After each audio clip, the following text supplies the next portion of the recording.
kami di Sapa Indonesia Pagi, kita masih bersama Bang Saur Siagian yang tersambung melalui daring. Ini dari Penasihat Tampak dan juga Pak Wahyu masih bersama kita dari Kompolnas. Pak Wahyu, mungkin Anda mau menanggapi apa yang dikatakan Bang Saur di segmen sebelumnya. Dan ini momentum yang baik buat kepolisian karena pertanyaan publik adalah kok banyak sekali uangnya Verdi Sambo ini. Itu mungkin pertanyaan yang besar yang muncul. Ya, tadi disinggung soal oknum dan personal, saya sangat setuju, sekali lagi sangat setuju bahwa ada yang salah di sini. Oke. Ya, karena kejadian ini kan tidak sekali dua kali. Artinya ada yang harus secara mungkin dalam tanda petik radikal harus diperbaiki.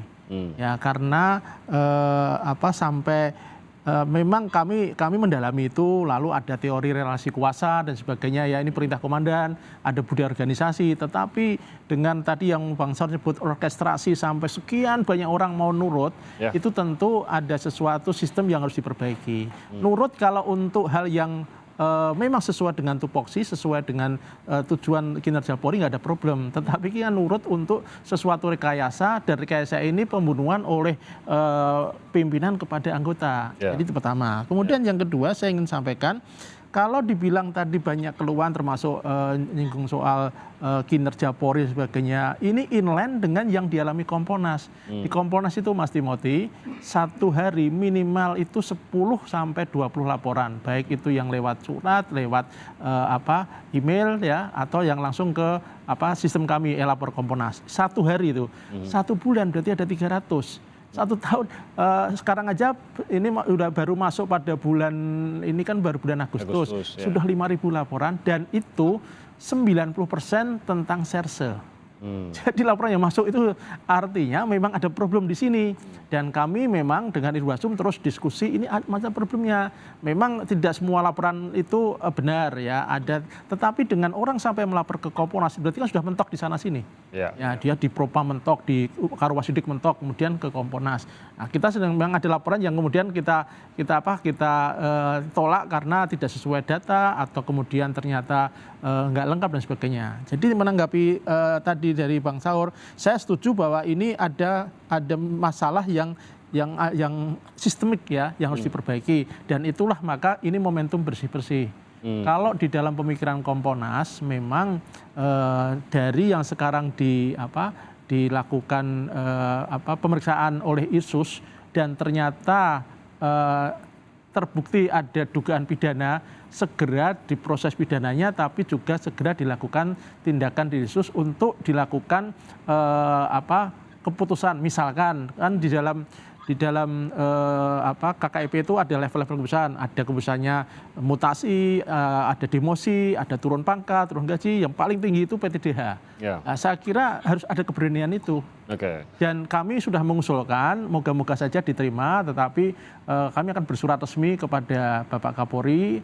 Mungkin hari ini akan kami kirim surat sesuai arahan dari pimpinan kami, dari Pak Menko Polhukam. Kami kemarin rapat, salah satunya untuk Verdi Sambo ini di dalam sidang kode etik, karena kalau dalam ketentuannya yang bisa menghadiri sidang kode etik itu adalah anggota Kompolnas.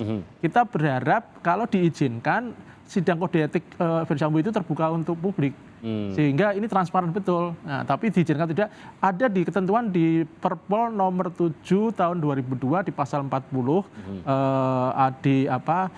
pasal 40 itu menyebutkan pimpinan sidang itu bisa memutuskan apakah sidang kode etiknya tertutup atau terbuka. Jadi ada kesempatan terbuka. Ruang itu ada. Kalau ruang itu dipakai dan argumentasinya masuk akal, saya kira publik akan semakin terbuka bahwa ini Polri memang mau serius bersih-bersih. Dan ini itu akan salah satu bentuk transparansi juga gitu, tentunya ke publik pada saat kita bisa menyaksikan apa yang berlangsung di pengadilan. Nah, terkait dengan, saya kembali lagi ke motivasi dari sekian puluh orang mau melakukan sesuatu, beberapa diantaranya mungkin jelas-jelas tahu bahwa apa yang mereka lakukan ini salah gitu.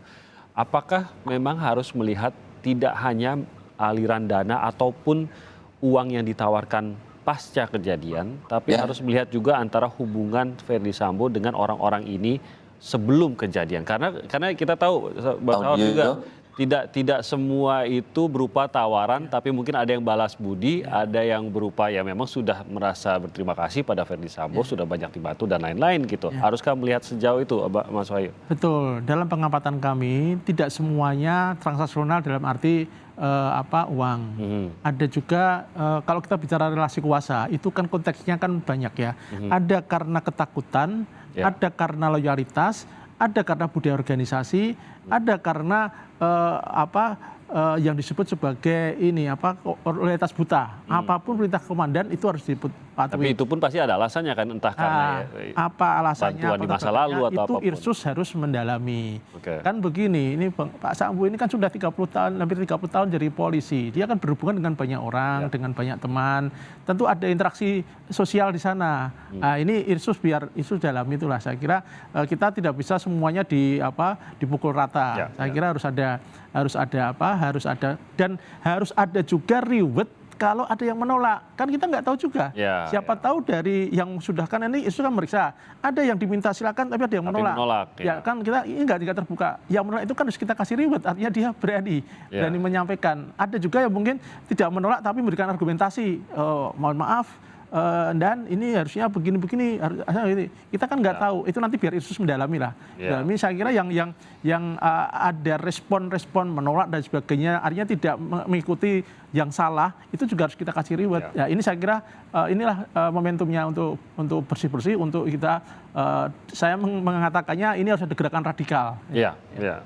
Bang Saur, pertanyaan yang sama juga tadi, bahwa jangan-jangan bukan hanya mereka yang ditawarkan pasca kejadian, tapi harus dilihat juga apa hubungan dan mungkin apa keuntungan yang mungkin sudah pernah diperoleh oleh beberapa personil ini dari Verdi Sambo sehingga mereka mau melakukan sesuatu yang mereka tahu tidak seharusnya mereka lakukan ini. Ya, itu juga keyakinan kami bahwa kembali yang apakah 65 orang ini juga kemudian juga ada uang mengalir ke sana. Yang pasti kan angka yang muncul itu kan baru hasil prestasi proses pembunuhan itu selesai. Nah itu maksud kita yang didalemin. Apakah seperti Mas Wahyu bilang karena ada relasi kuasa dengan. Tapi dalam praktek-praktek saya sebagai pengacara, Bang Timothy, biasanya juga misalnya propam itu memanfaatkan dipanggil, kemudian itu juga diperas, kemudian jadi uang. Juga sebaliknya. Nah kok kami kemudian ini satu petunjuk, kembali ini adalah petunjuk. Advokat tidak diberikan kewenangan untuk melakukan penyidikan, apalagi penyidikan, tapi kami sebagai praktisi hukum disumpah supaya hukum ini tegak. Dasar itulah kami termasuk mewakili profesi kami, mewakili masyarakat, mengatakan ada loh fakta-fakta ini yang terjadi. Nah, kami juga mengendus seperti itu. Itulah yang didalemin, tetapi kawan-kawan misalnya di dalam juga kooperatif. Maksud kita, jangan misalnya soal uang ini kelihatannya kesan kami kok rada agak ditutupin. Mungkin maksudnya gini, untuk menyelamatkan polisi, enggak. Seperti pesan presiden itu makna daripada buka-bukaan, tidak hanya semata siapa pembunuh, katakanlah sudah terungkap yaitu almarhum Yosua, tetapi apa yang terjadi di kepolisian. Tadi yang saya cerita itu Bung Timothy, satu peristiwa yang saya bilang mereka tahu lah, setingkat Kapolres tahu. Misalnya Kapolda, mengapa misalnya tempatnya itu kemudian dibuat rapat, diundang lembaga, saya nggak tahu Kompolnas hadir apa di sana, LPSK, Komnas Perempuan, NGO, aneh, bukan untuk mengungkap siapa pelaku pembunuhan ini, tetapi supaya putri ini dilindungi Komnas, tetapi tidak pernah mereka berpikir bagaimana keluarga korban. Kemudian yang jadi korban dan mereka jadi saksi 11 orang, sampai sekarang kita lihat belum ada. Nah, dasar itulah mengapa ini sangat serius. Apakah yang 56 orang ini juga dapat menikmati duit? Kemewahan kita kan Bung Timothy sama dengan Anda. Kami ada fakta kami laporkan, tetapi kalau belum fakta kami pertanyakan. Karena sejauh itulah kemewahan daripada publik atau kita-kita ini gitu loh. Dan itu dijawab oleh orang yang diberi mandat oleh undang-undang untuk mendalami. Nah, dugaan korupsi atau penyuapan itu adalah KPK. Kita minta KPK segera, jangan juga Anda jadi penonton. Sama kawan-kawan DPR juga, Pak Mahfud sudah bekerja keras, Kompolnas sudah bekerja keras. Masih ada tuduhan misalnya menteri koordinator kah atau menteri komentator. Andaikan kami tidak melapor ke Pak Mahfud sebagai Menko sekaligus juga Ketua Kompolnas, ketika dia tidak berbicara kepada publik, apakah apa yang sekarang kita bicarakan ini sudah ditemukan tersangka bisa terjadi? Ya. Bagaimana misalnya saya sudah sepakat ketemu dengan saudara Pacul, supaya didengar loh ini, Ketua Komisi 3. Ya, saya hanya bicara fakta. Kami sudah janji ketemu 3 minggu yang lalu, sholat Jumat. Saya datang dengan tim tampak, karena beliau sempat bicara soal ini. Sampai kami di gedung DPR, sesuai kesepakatan jam 1:30, kami cek kepada staf, dia sudah tidak ada lagi. Sampai detik ini, dia tidak klarifikasi. Kami ini Timothy, ini bukan kepentingan pribadi. Kami tidak diongkosi oleh negara untuk ke DPR. Kami ongkosi diri kami, waktu kami. Tapi kami gaji dia sebagai wakil rakyat. Sampai detik ini dia tidak klarifikasi kenapa kami ditolak. Bagaimana kesepakatan kita ketemu. Tiba-tiba dituduh Menko Polhukam kemudian juru bicara. Kami rakyat yang menggaji mereka sudah sepakat, sudah diagendakan. Kami bawa pers, tiba-tiba sampai detik ini tidak klarifikasi. Nah, IPW mengatakan bahwa dugaan kami hanya mampu untuk bertanya, ayo KPK, ini loh. Mengapa misalnya tiba-tiba Saur Siagian dan kawan-kawan Komisi 3 karena emang dia bicara soal pembunuhan ini. Nah, karena kami merasa menghormati beliau, kami datangi sepakat waktu ketemu, jamnya sepakat, waktunya sepakat, tempatnya sepakat, tiba-tiba hilang. Sampai saya ngomong ini, Timothy tidak ada klarifikasi. Nah, ini menurut kami petunjuk. Jangan lagi Pak Menko sudah bekerja keras, dituduh komentator gitu loh. Di mana mereka? Apakah alasan karena reses, kemudian peristiwa kejadian sangat serius seperti ini, kemudian mereka hanya menonton. Padahal fungsi pengawasan yang kita kasih mandat kepada mereka, kita kasih fasilitas kepada mereka. Mereka harus bicara dong, menjalankan tupoksinya. Oke, ini di sini mungkin sekaligus juga ya Bang Saur kepada Komisi 3 juga untuk menyuarakan kapan ketemu gitu ya. Oke, nanti boleh kita... Saya nggak mau lagi ketemu, tapi tolong dijawab. Mengapa tiba-tiba kami tidak diterima dan tidak ada informasi? Kami datang bukan soal kepentingan pribadi loh. Tampak ini tidak dibiayai oleh negara seperti teman-teman di DPR, seperti teman-teman Kompolnas.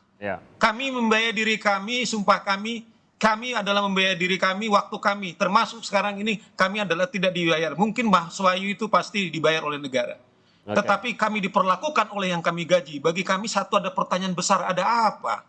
Tetapi Menko udah bekerja keras kok dituduh malah menteri komentator gitu loh. Baik Bang Saur. Terakhir ini Pak Wahyu, mengenai dana, ini kan jadinya berseliweran di masyarakat nih banyak informasinya lah gitu. Kita belum tahu juga yang mana yang pasti fakta, yang mana yang hanya gosip saja gitu. Termasuk juga mengenai dana yang dikelola oleh Ferdy Sambo atau bahkan dimiliki oleh Ferdy Sambo, ada yang menyatakan sampai 900 miliar, 1 triliun, 2 triliun dan lain. Tidak ada laporan harta kekayaan. Ini kan mungkin menjadi salah satu sisi yang memang harus dibenahi juga nih di kepolisian. Apakah menurut Anda ini juga harus jelas juga khususnya bagi Ferdy Sambo dan mereka yang sampai saat ini diduga ada keterlibatan di sini, dan bagaimana membenahi hal ini juga karena masyarakat bingung juga. Kita tahu digajinya berapa, tapi di sisi lain kita melihat, tadi Bang Saur juga sempat mengatakan, mobil-mobil mewah berseliweran, dana yang dikelola kok bisa sampai mencapai ratusan miliar, bahkan ada katakan triliun begitu.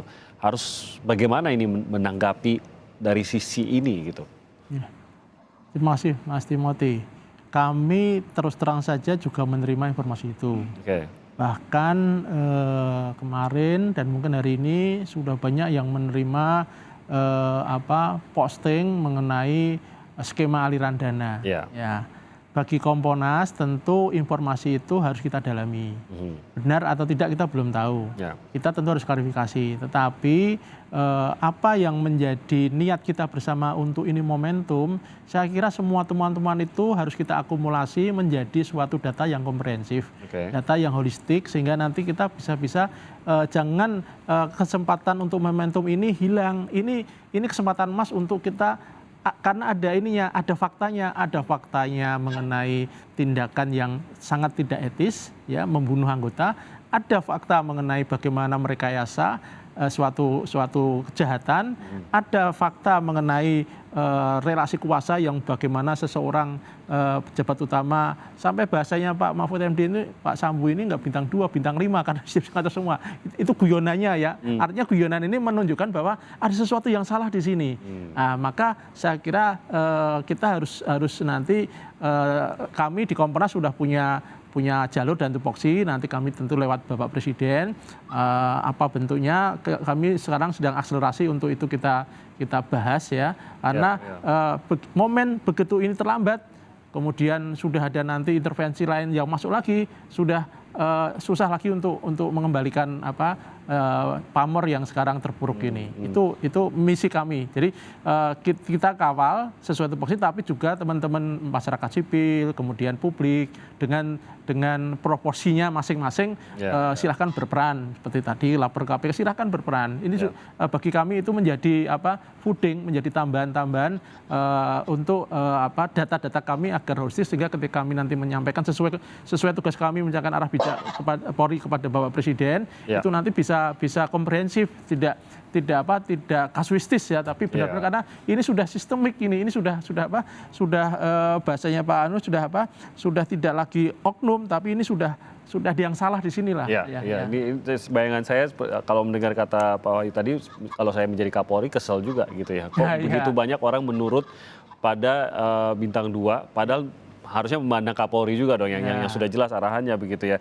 Oke, terima kasih banyak Pak Wahyu sudah hadir bersama kami dari Kompolnas. Bang Saur, terima kasih banyak sudah bergabung bersama kami pagi ini. Bang Saur, kita lihat terus bisa dikit aja, singkat saja Bang Saur. Karena penting. Oh iya, karena gini kan, ini kan sidang etik, belum kita lihat kemajuannya. Apa yang diasrangkan oleh tadi Mas Wahyu saya kira tepat, supaya karena dugaan etik ini kan masih berjamaah. Kita minta terobosan yang dilakukan oleh Kapolri, yaitu membuat PK kasus Broto Suseno, mungkin juga dalam kasus ini karena itu adalah eksklusif yang dimiliki, di samping terbuka tapi melibatkan pihak independen, apakah akademisi, supaya karena ini kan agak masif ini. Dan yang kedua, kalau memang sudah ada pemeriksaan etik kepada Ferdy Sambo sesuai dengan laporan kami, kalau memang sudah terang benderang, segera dulu dipecat. Jadi mirip dulu waktu Ketua MK, Akil Mukhtar, jadi etiknya jalan, kemudian sudah Ketua MK dipecat, baru pidananya jalan gitu loh. Sehingga tidak lagi barrier psikologis itu kemudian ada, kemudian supaya semua saksi-saksi bisa terbuka. Itu aja sih. Oke, itu masukan catatannya juga. Baik, terima kasih Bang Saur, terima kasih sekali lagi sudah bergabung bersama kami, dan juga Pak Wahyu dari Kompolnas, terima kasih. Selamat pagi, salam sehat Bang Saur dan juga Pak Wahyu.